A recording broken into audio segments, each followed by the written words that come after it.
오늘 제목은 말씀으로 성장하는 교회입니다. 대부분에 보면 교회들마다 성장이 멈추면 어느 부분이 잘못되었는지를 생각할 때 성도들에게 있다, 아니면 아니면 리더들에게 있다, 아니면 목회자에게 있다, 이러한 말들을 많이 하면서 또 여기저기 또 성장하지 않는 부분들을 이렇게 거론하고 말들을 많이 합니다. 제가 신학교 다닐 때에 한 교수님이 첫 수업에 들어오셔서 이런 말씀을 하셨습니다. 교회 안에는 99%의 평신도가 있고 세상의 교회를 알리는 것은 1%의 교육자가 아니라 99%의 여러분 성도들이다 라고 이야기를 했어요. 무슨 말이냐면 평신도가 깨어 있을 때에 교회는 성장할 수 있다라고 말씀하고 있는 것입니다. 그러나 1%밖에 되지 않는 그 교육자를 무시할 때에는 성도들은 갈 바를 알지 못하고 또 말씀의 지식이 없어서 또 99%가 무너질 수밖에 없다라는 것을 우리도 또 기억해야 되는 것입니다. 그래서 목회자와 또 평신도가 하나가 되어지셔서 주의 말씀을 붙들고 나아가면 또 강력한 성령의 역사와 그 말씀의 은혜가 더 크게 나타나는 것입니다. 마태복음 16장 8절에 보면 이렇게 말해요. 또 내가 너에게 이르노니 너는 베드로라. 내가 이 반석 위에 내 교회를 세우리니 음부의 권세가 이기지 못하리라. 그래서 교회는 말씀으로 바로 깨어 있으면 마치 오늘 방금 읽은 말씀과 같이 반석같이 든든히 성장할 수밖에 없는 것이 바로 교회입니다. 그래서 감히 음부의 권세도 이길 수가 없고 무너뜨릴 수도 없는 것이 말씀에 세워진 교회라는 거예요. 저는 하늘문 교회가 말씀으로 바르게 성장해가는 그런 하나님의 교회가 되기를 간절히 소망하고 있습니다. 그리고 목사님도 그렇게 사역을 하셨고 또 저도 목사님의 사역들을 그렇게 도울 것입니다. 저와 여러분들이 함께 어떻게 그 말씀의 사역들을 도울 것인지를 우리가 다시 한번 되새겨보고 이 말씀들을 우리가 붙들기를 간절히 바랍니다. 왜냐하면 우리가 앞으로 세워야 할 교회의 모델이 말씀의 모델이 되어야 되기 때문에 말씀의 전부가 되어야 되지 세상의 그 어떤 것으로 좋은 것으로 그런 것들이 우리의 교회의 모델이 되어서는 안 된다는 거예요. 세상이 그 어떤 것으로 변할지라도 우리는 말씀으로 변하게 되어서는 안 돼요. 말씀이 변질되어지지 아니하도록 우리가 정말 끝까지 지켜나가는 것이 저와 여러분들의 사명인 줄 믿습니다.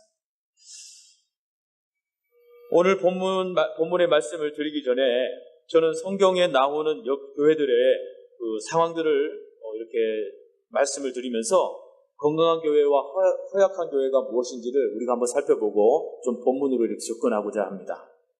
먼저 건강한 교회는 어떤 교회인가 그러면 건강한 교회이면 성장도 할 수 있고 또 빠르게 성장할 수 있지 않습니까?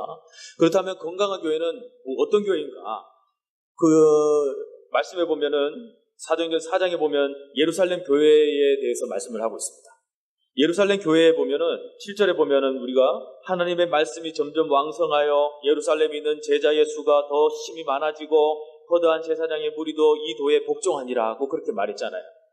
7절에 말씀한 것처럼 이 건강한 교회의 특징이 뭐냐면 하나님의 말씀이 점점 왕성했다는 거예요. 하나님의 말씀이 점점 왕성하니까 말씀의 비중이 성도들에게 영적인 영향력을 줄 때 그 수적인 부분이 늘어나고 교회 리더들이 복종하게 되더라는 거예요. 다시 말씀드리면 말씀과 복종의 삶이 우리를 새롭게 한다는 거예요. 말씀이 우리의 심령에 더 왕성해질 때에 우리는 더 복종하게 되고 또 수적으로나 무엇이로나 성장한다는 거예요. 이 예루살렘 교회가 이러한 사실을, 이러한 경험들을 한 교회입니다. 하나님의 말씀이 계속해서 퍼져나갔고 제자들의 수가 늘어났고 수많은 제사장들도 말씀 앞에 복종하는 교회가 건강한 교회인데 이 예루살렘 교회가 정말 그러한 교회였어요. 우리 말씀에 보면은 사도행전 4장 29절에서 31절에 보면은요, 예루살렘 교회는 말씀을 담대하게 전한 교회였다. 말씀을 담대하게 전하는 교회. 예수의 이름으로 병을 고치고 표적과 기사가 예수 그리스도의 이름으로 행해지고 또 기도할 때 모인 곳이 진동할 정도로 성령의 역사가 강하게 나타났던 교회, 예루살렘 교회. 그리고 성령으로 충만해져서 말씀을 담대하게 전하는 교회. 우리 교회도 예루살렘 교회처럼 모델 삼아서 그리스도의 이름으로 말씀과 성령의 역사가 충만히 일어나는 그런 교회가 되기를 주님으로 소망합니다. 다음은 안디옥 교회가 건강한 교회라고 말씀하고 있습니다. 사도행전 11장에 보면은 25절 26절에 보면 바나바가 사울을 찾을 다소에 가서 만남에 안디옥에 데리고 와서 둘이 교회에 1년간 모여 있어 큰 무리를 가르쳤고 제자들이 안디옥에서 비로소 그리스도인이라 일컬음을 받게 되었더라. 이 안디옥 교회는요, 최초로 그리스도인이라는 이름을 받은 그러한 교회입니다. 이 그리스도인이라는 것은 하나님을 따르는 무리를 그리스도인이라고 해요. 하나님을 따르는 이 무리들이 굉장히 많이 모여든 곳이 바로 안디옥 교회였어요. 최초로 불려진 그리스도인이라는 이름이 불려진 이 교회, 이들은 어떠한 성장을 거뒀는지 한번 우리가 보기로 합니다. 안디옥에는 바나바가 있었어요. 바나바는 착한 사람인 것을 저와 여러분이 너무나 잘 알고 있습니다. 성령과 믿음이 충만한 자라고 성경은 소개하고 있습니다. 이렇게 착한 사람이 성령과 믿음이 충만하니까 그 은혜로 인해서 큰 무리가 죽게 나오게 되었어요. 이 바나바 한 사람을 통해서, 도움을 통해서 많은 무리의 수들이 교회로 몰려오고 예수 그리스도를 믿게 되고, 또 교회에서 하나님을, 예수 그리스도를 영접하게 되는 놀라운 성장의 효과가 이 바나바 한 사람을 통해서 크게 나타났어요. 이렇게 착한 사람이 성령과 믿음이 충만하니까 그 은혜로 인해서 큰 무리가 죽게 나오게 되었어요. 그래서 안디옥 교회는 바나바 때문에 믿는 자의 수가 더 많아져서 그렇게 되었다고 말씀합니다. 그뿐 아니라 안디옥 교회에 세워진 제자들은 어떤 감동을 주고 있냐면 11절에서 29절에 보니까 각각 그 힘대로 유대에 사는 형제들에게 부조를 보내기로 작정했다. 저와 여러분들이 이 본문을 읽으면 무슨 말이야? 그냥 부조했네 라고 말하겠지만은 이 안디옥 교회는 그런 상황이 아니에요. 이것은 교회가 1년 동안 열심히 말씀을 가르친 열매예요. 교회의 일은 하나님의 뜻을 이루는 거룩한 사역입니다. 제가 왜 이 말씀을 드리냐면 이 안디옥 교회에는요, 더 놀라운 것은 이방인 교회라는 거예요. 이 이방인 교회가 말씀으로 세워지고 말씀으로 든든하게 왕성해지니까 어디까지 다다르는 거예요? 구제 사역까지 이루어집니다. 그들이 무엇을 알기에 구제 사역까지 넘쳐나는 사역으로 그렇게 할 수 있을까요? 그것은 말씀에 왕성하여져서 믿음이 세워지고 그 말씀이 구제라는 것을 방향을 돌리게 되고 선교라는 것을 방향에 돌리게 되고 복음을 전하는 것에 방향을 돌리게 만든다는 거예요. 그 이방인들의 교회가 말씀 위에 서니까 최초로 예루살렘 교회의 약한 그리스도인들을 위해서 헌금하는 그런 본을 보여주었어요. 헌금의 문제는, 여러분, 헌금의 갈등, 헌금의 문제는 어떤 문제인 것 같아요? 저는 이 말씀을 통해서 이 헌금의 문제도 바꾸게 되었어요. 저와 여러분들이 헌금에, 제가 그랬거든요. 정말 기도 열심히 하고, 성령 체험도 하고, 방언도 하고, 정말 매일 교회에 살다시피 했는데, 항상 나에게 다가오는 것은 헌금의 11조의 갈등이었어요. 11조를 내려면 형편이 어려운데, 이것을 내면 형편을 살아갈 수가 없어요. 차 한 번도 제대로 못하는 그런 형편이에요. 그런데 이것을 내야 돼요. 그러면 내 마음속에 내냐 안 되냐에 거기에서 갈등이 엄청나게 생깁니다. 솔직히 생겨요. 그러면서 다음에 하나님 낼게요. 그러면 그 다음 달에 가면 또 그 다음에 낼게요. 그럼 점점 이게 11조가 쌓이는 거예요. 점점 부담이 더 커져요. 그래서 더 이제 하나님이 그 부분들을 자유케 하시려고 그런지 몰라도 큰 깨달음을 주셨어요. 그래서 알바를 더 배워가지고 그걸 다 모아서 한 번에 다 드리고 다시는 내가 11조를 늦추지 않겠습니다. 그렇게 고백하면서 거기에 대해서 자유를 줬어요. 그것은 뭐냐? 내 마음속에 한편에 말씀이 들어왔어요. 말씀이 그렇게 달더라고요. 말씀을 읽는데 송이꿀보다 그렇게 달더라고요. 하나님 말씀이 이렇게 좋아요 하면서 막 말씀을 읽고 울었어요. 그러면서 나에게 회복된 게 뭐냐면 11조가 하나님 성령께서 말씀이 가르치는 것은 뭐냐면 나의 양심에 너 11조 못했지. 라는 것을 그냥 막 요동치게. 그래서 그 다음날 신문을 보고 아르바이트를 뛰었어요. 인력에 나가가지고요. 노가다를 했어요. 그러면서 힘들고 하지만은 그것을 힘들게 하지만은 그래도 아르바이트 해가지고 어떻게든 모아가지고 한 번에 하나님 곁에 드렸어요. 그 뿌듯함, 그 자유함. 그래서 이루 말할 수 없어요. 이것이 어디부터 나오느냐? 말씀이 채워질 때 회복이라는 것이 일어나요. 헌금이라는 부분도 믿음이 모자라죠. 말씀이 채워지지 않았어요. 이러한 부분들이 우리가 채워지도록 우리가 노력하고 말씀을 기울일 때 모든 삶이 변화가 이루어집니다. 어린아이들, 우리 여러분 중에 아직도 하나님께 드리는 것이 어색한 생각을 가지고 있으신 분이 있다면 아직 어린아이의 상태의 신앙으로 여러분들이 생각하셔야 돼요. 어린아이들은 우리 요한이도 있지만 우리 요한이는 내 건 네 거를 쓸 몰라요. 이번 세뱃돈에도 보면 10,000원, 20,000원, 막 30,000원 받았잖아요. 그러면 이렇게 다니다가 아빠 줄래? 하면 그냥 뭔지도 모르고 그냥 준다고. 그러면 쏙 챙겨놨다가 우리 큰아들 또 이렇게 좀 필요할 때잖아요. 그죠? 그러면 이렇게 살물씩 줘요. 왜냐하면 우리 딸이 돈이 더 많거든요. 우리 딸은 안 써요. 근데 큰 놈은 엄마 아빠 뭐 사준다고 쓰고 뭐 하라고 쓰고 막 써요. 그러니까 돈이 모자라요. 그래서 내가 뒤로 가가지고 이렇게 주기도 해요. 근데 우리 요한이는 있는지 없는지 네 건 내 건 몰라요. 아빠가 가져가도 몰라요. 그것이 어린아이. 그러나 자라면서 이것은 누나의 것, 아빠의 것, 엄마의 것, 수정 부리고 이런 것들이 점점 줄어드는 거예요. 네 것, 내 것을 알게 됩니다. 이 세상의 모든 것이 하나님으로부터 났음을 깨닫게 되는 순간 우리들은 그것을 구분할 수 있게 되었죠. 그것이 뭐냐면 말씀이 그렇게 구분되게 해요. 말씀이 우리를 잘하죠.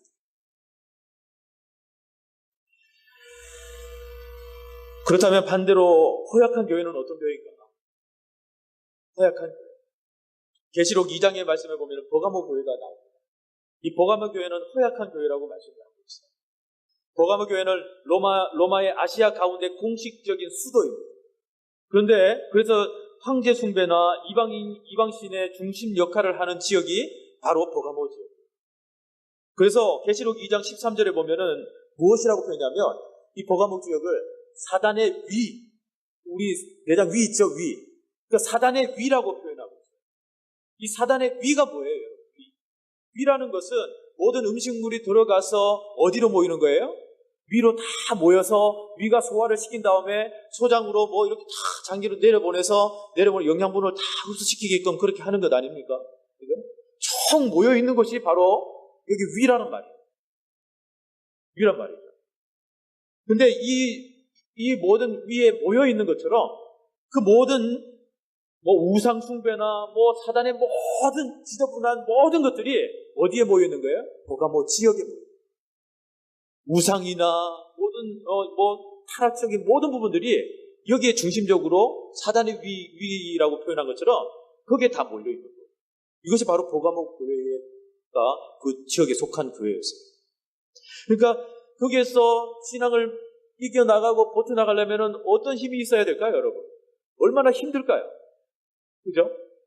그러한 상황에서 이 버가모 지역 교회는 잘 이겨나갔습니다. 말씀으로 승리하고 잘 이겨나갔어요. 또 말씀을 굳게 잡고 그렇게 나갔어요. 굳게 잡았다는 것은 빈틈없이 전인격적으로 예수를 잡다라는 걸 말씀해 주신데 사단의 역사가 강한 곳에서 그의 영향을 받지 않으려면 예수 그리스도를 굳게 의지하지 않으면 안 돼요. 그래서 이 버가모 교회는 그렇게 굳게 붙들고 그 교회를 지켜나갔어요. 그러나 성경의 표현이 이렇게 말합니다. 내 충성된 증인이라는 그런 표현이 있어요.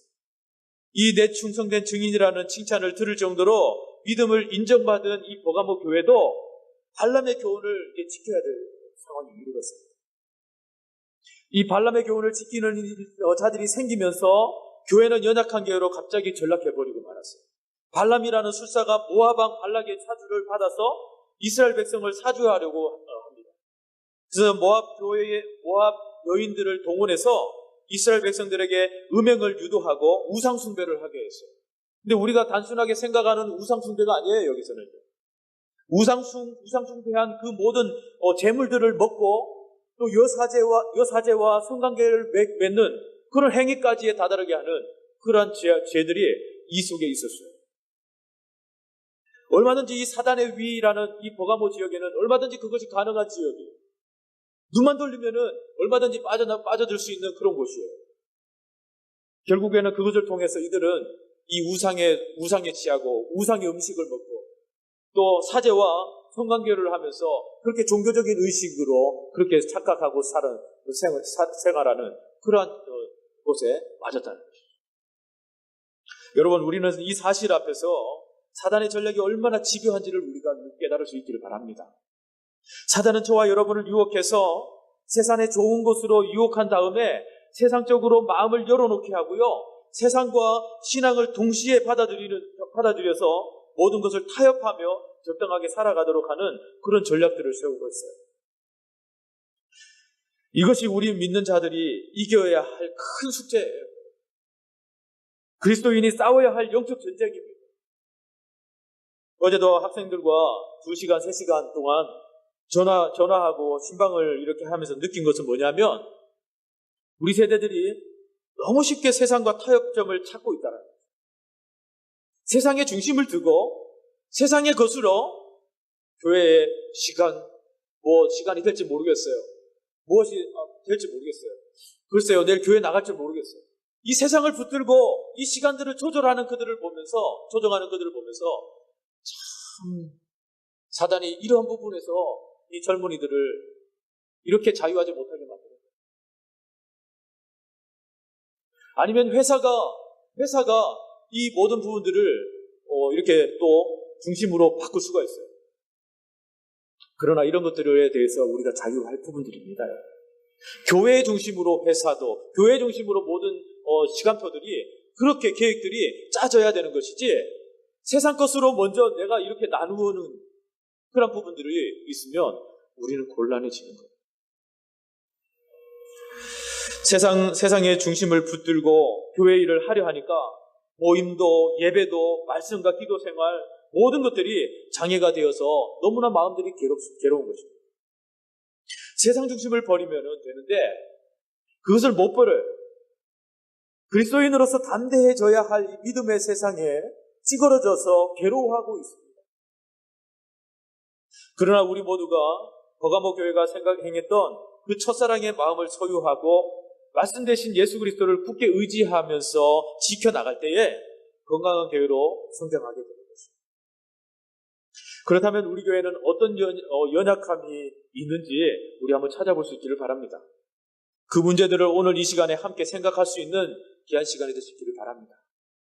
먼저 이 1절의 시작을 보면은 이렇게 말합니다. 우리 1절 한번 읽어볼까요? 시작. 그때의 제자가 더 많아졌는데 헬라파 유대인들이 자기의 과부들이 매일의 구제에 빠짐으로 히브리파 사람을 원망하니. 그때의 제자가 더 많아졌는데 라고 하고 있습니다.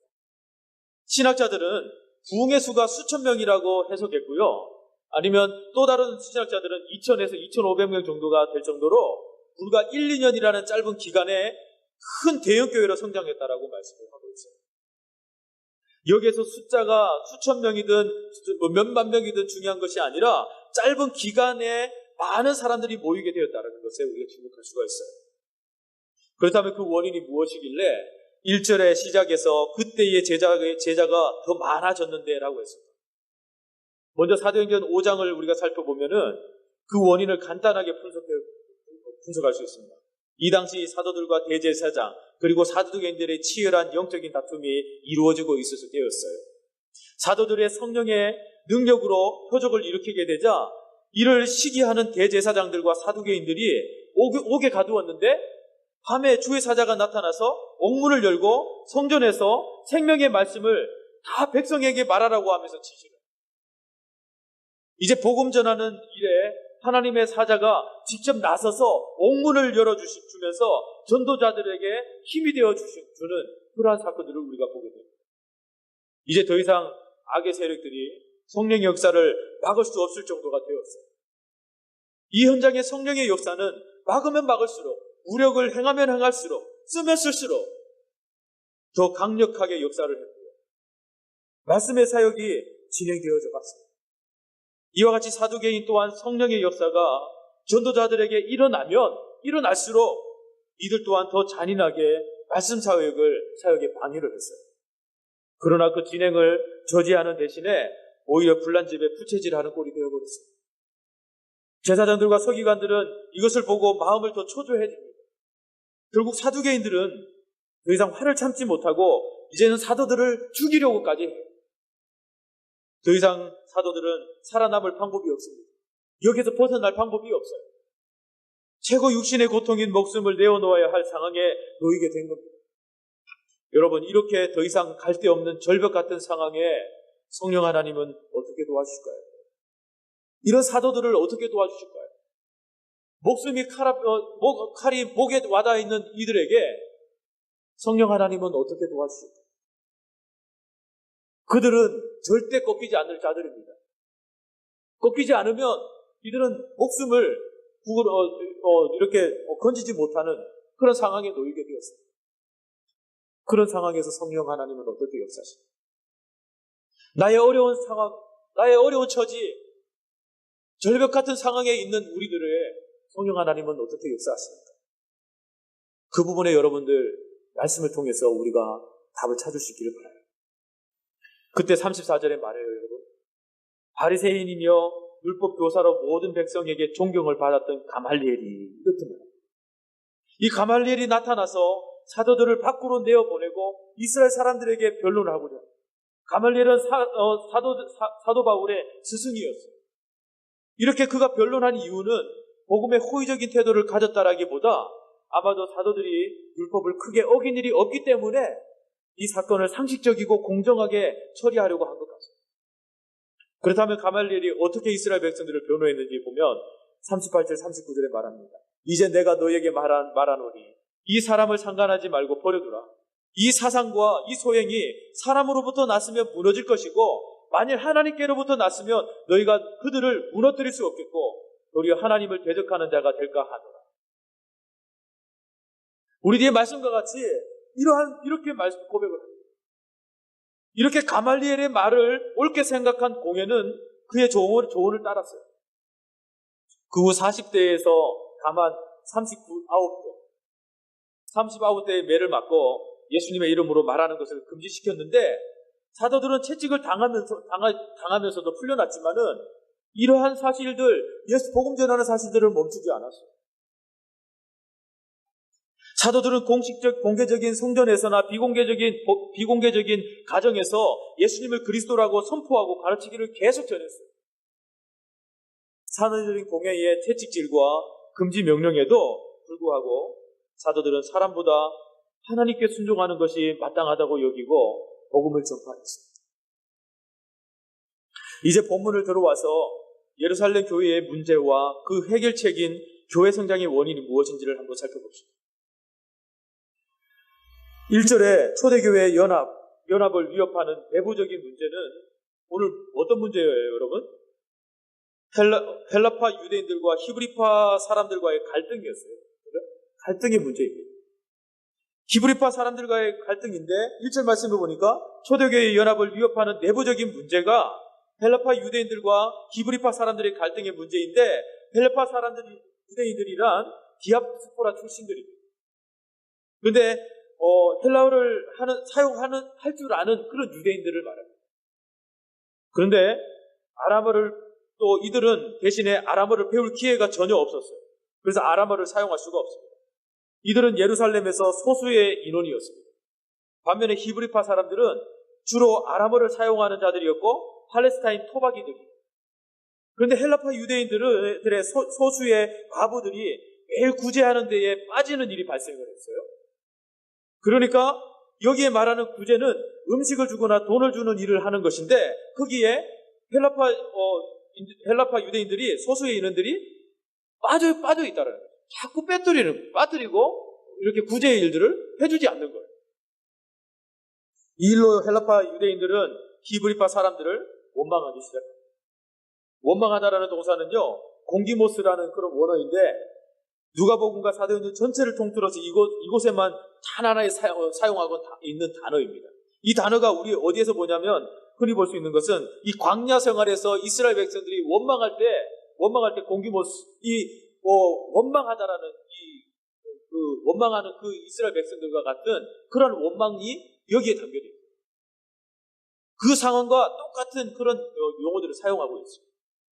그만큼 그 원망의 정도가 얼마나 큰지를 우리가 알 수 있는 것입니다. 과부를 돌보는 것은 구약에서뿐만 아니라 신약 시대의 유대인들에게도 중요한 일이었어요. 이 당시 과부를 돌보지 않는 것은 그 과부가 속해 있는 공동체의 커다란 수치라고 생각하기 때문입니다. 그래서 초대교회에서 헬라파 유대인들의 과부가 구제에서 빠지는 것은 예루살렘의 수치가 되었을 것이에요. 더 나아가서 그 문제는 내부적으로 교회의 연합을 무너뜨릴 수 있는 그런 심각한 그런 문제인 것입니다. 이러한 상황에서 사도들은 그 문제들을 생각하게 되었는데 어떤 문제들이었냐?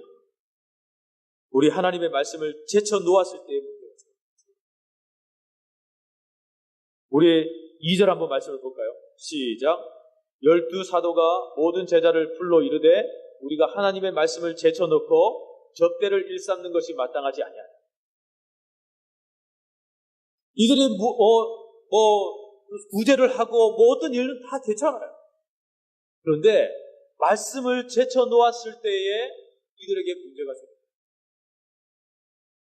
제일 말씀으로 붙들려서 말씀의 방향으로 구제하고 말씀의 방향으로 똑같은 저울은 정직하지 않습니까? 그죠?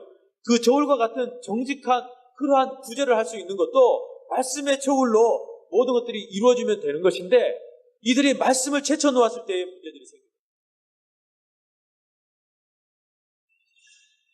여기는 사도들의 역할은 교회의 중심 인물이었습니다. 기독교 공동체를 지도하고 감독하는 일들을 사도들이 감당하고 있었어요. 그런데 2절에서 사도들은 하나님의 말씀을 제쳐놓고 접대를 일삼았다고 말씀하고 있습니다. 다시 말하면 자기들의 역할을 제대로 찾지 못하고 있다는 것이죠. 예수님의 부활 후에 사도들의 역할은 마태복음 28장 19절 20절에 말씀한 것을 지키는 것입니다. 모든 민족을 제자로 삼아 아버지 아들과 성령의 이름으로 세례를 베풀고 내가 너에게 분부한 모든 것을 가르쳐 주시겠다. 그런데 이 교회 내의 구제 사업을 비롯한 행정적 일들이 날로 늘어감에 따라서 사도들은 정작 주력해야 할 말씀 사역에 더 자연히 소홀해 질 수밖에 없게 되었던 것입니다. 따라서 사도들은 그들이 맡은 사명에 최선을 다하기 위해서 교회 안의 행정 처리와 말씀 전하는 일을 서로 나눌 필요가 있었습니다. 이제 사도들은 우리가 하나님의 말씀을 제쳐놓고 접대를 일삼는 것, 이것에서 비롯되어 하는 것을 원인을 이제 발견하게 되었어요. 그래서 교회가 부흥할 때 하나님의 말씀을 제쳐놓고 인간적인 지식이나 경험 그리고 감정에 따라서 교회 일들을 처리하기가 너무나 쉽습니다. 특히 대형 교회의 바쁜 일들로 통해서 그 바쁜 것을 통해서 본질을 놓치는 부분들이 너무나 많이 있습니다. 많은 행사들을 통해서 그 행사에 매달리다 보면 본질을 놓치고 말씀을 놓칠 때가 너무나 많이 있습니다. 말씀을 제쳐놓을 때가 너무나 많이 있습니다. 그러나 우리가 그 행사의 전부가 아니라 말씀을 제쳐놓는 데에 또 안타까워해야 된다는 것을 저와 여러분들이 깨달을 수 있어야 돼요. 내 삶에 말씀을 제쳐놓고 있는 것이 무엇인가? 내 말씀을 가려져 있는 것이 무엇인가? 그것들을 우리가 들추어야 돼요. 그래서 내 삶의 중심에 말씀이 중심으로 이끌어져서 말씀이 나를 어떻게 이끌고 어떻게 역사하는지를 우리가 보기를 원합니다라고 기도하며 의지할 수 있는 저와 여러분들이 돼요. 그러면 어떻게 성장할 수 있습니까? 하나님의 말씀에 힘쓸 때 분쟁이 해결되고 성장합니다. 예루살렘 교회의 7 집사들은 공정하고 지혜로운 행정을 통해서 원망과 시비를 없앴어요. 교회가 계속적으로 성장하도록 그렇게 했습니다. 이렇게 7 집 일꾼들을 뽑은 것은 말씀에 더욱 힘쓰기 위해서예요. 우리가 일꾼들을 세우는 것은 말씀에 더욱더 집중하기 위해서 더 효율적으로 하나님의 일들이 은사적으로 배치가 되어서 그게 신경이 안 쓰여지고 서로 은사적으로 스스로 알아서 하게 되고 말씀의 사역에 더 집중하게 되는 시간적 효율적으로 그렇게 하기 위해서 교회가 일꾼을 세우고 전도하면 또 새 가족을 양육하고 빨리 믿음의 뿌리를 내리게 하고 양육을 넘어서 제자 훈련까지 넘어가는 단계로 빨리 일 가르쳐서 일꾼을 세우는 거예요. 말씀이 그 마음에 정말 깊이 들어가서 말씀으로 세워져서 일꾼으로 세워져서 그가 또 다른 은사적 사역 배치가 되어서 거기에서 하나님의 일들을 감당하고 이런 업무들이 자꾸 분산되어지고 이렇게 감당되어질 때 우리들은 어디에 집중하게 되냐면 그 말씀에 집중하게 돼요. 목회자가 이거 합시다 저거 합시다 이 행사를 만들어 놓고 하면 안 따르게 되면 은사적 배치로 움직이지 않으면 목회자 혼자 막 열심히 하게 돼요. 막 전화도 해야 되고 신방도 해야 되고 가야 되고 전도도 해야 되고 다 해야 돼요. 권사님들이 부목자들이 이런 부분들을 은사적으로 다 알아서 해야 돼요. 목사님은 오직 말씀에 집중할 수 있어요. 그런데 이게 안 되면은요 막 다른 데 막 하다 보면 말씀이 부족해지죠. 말씀 연구하는 데 집중하지 못해요. 목회자 1%의 목회자가 집중하지 못하면 99%의 평신도들이 다 집중하지 못하고 말씀에 힘을 잃게 됩니다. 여러분들이 기억하시기 바랍니다. 너무나 중요한 말씀이에요. 이렇게 7 일꾼들을 뽑은 이유가 여기에 있습니다. 말씀에 더욱 힘쓰기 위해서. 말씀의 조명은 사망의 음침한 골짜기 같은 세상에서 갈 길을 밝혀주기 때문입니다. 그러므로 말씀 앞에 순종의 삶을 살아가는 저와 여러분들이 되시기를 주님의 이름으로 축원드립니다. 말씀을 맺겠습니다. 말씀이 점점 더 왕성할 때 교회는 성장합니다. 말씀을 제쳐놓았던 교회가 말씀으로 돌아가서 말씀에 힘을 기울일 때 놀라운 성장을 거둡니다. 7절 말씀을 우리 한번 읽어볼까요? 시작! 하나님의 말씀이 점점 왕성하여 예루살렘에 있는 제자의 수가 더 심히 많아지고 거대한 제사장의 무리도 이 도에 복종하니라. 교회 성장의 최종적인 열쇠, 그것은 뭐냐면 하나님의 말씀입니다. 하나님께서 타 종교의 지도자였던 제사장들의 계종은 영적 성숙이 없이는 불가능한 사실입니다. 말씀이 왕성할 때 하나님께서 보이지 않는 질적 성장을 주십니다. 이 두 가지 성장이 같이 진행될 때에 진정한 부흥이 일어날 수 있습니다. 그러므로 앞으로 말씀 전하는 것에 우선하는 교회가 되어야 되겠습니다.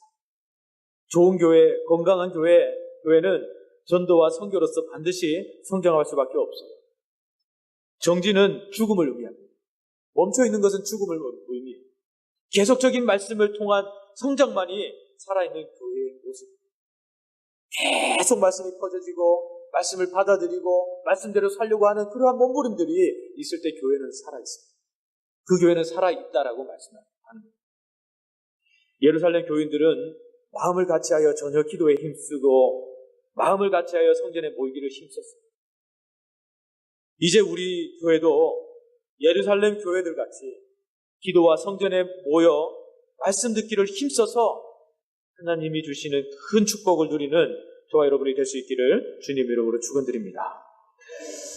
우리 한 목소리로 우리 기도했으면 좋겠습니다. 마음을 같이하여 기도에 힘쓰는 교회가 되게 하여 주십시오. 마음을 같이해서 교회 나오기를 기뻐하고 모이기를 힘쓰는 교회가 되게 하여 주십시오. 말씀의 왕성함이 우리 교회에 가득하게 하셔서 말씀에 복종할 수 있는 그런 교회가 될 수 있게 하여 주십시오. 우리 세 가지 두고 우리 한번 기도했으면 좋겠는데, 먼저 우리 목마른 예배자 우리 찬양 한번 먼저 드리고 우리 다 같이 기도하도록 하겠습니다.